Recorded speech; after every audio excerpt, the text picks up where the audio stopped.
Allora che il putello viene fuori da cameretta che fa, papà, dice, siccome stavo guardando un po' di giornali, dice, quanti tipi di tette che sei? Oh, dice, tu padre, ieri quando aspettato,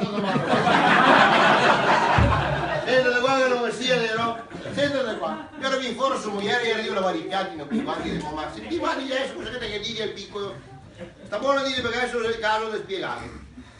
Allora Matteo, ricordati che da quando che una donna nasce a quando che viene a mancare, ha 3 tipi di tette.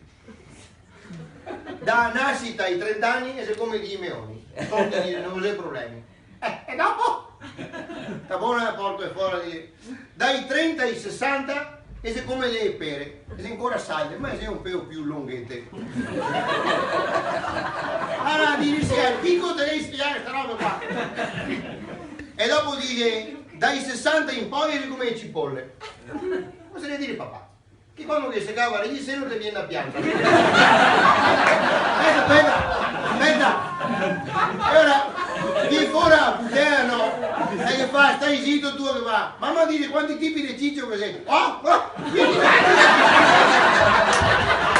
tombare di destra insieme, dare ti sento.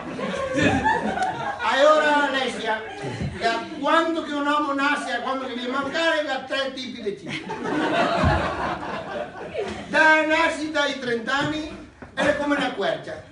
Poi venire il vento burasso. E dopo mamma, dopo cara, dai 30 ai 60 è come un faggio. Come se il vento lette, piove, la regge giassa. E dopo mamma, e dopo cara, dice, dai 60 in poi è come un albero di Natale. Cosa devi dire mamma? Da Raisa a Ponta tutto morto.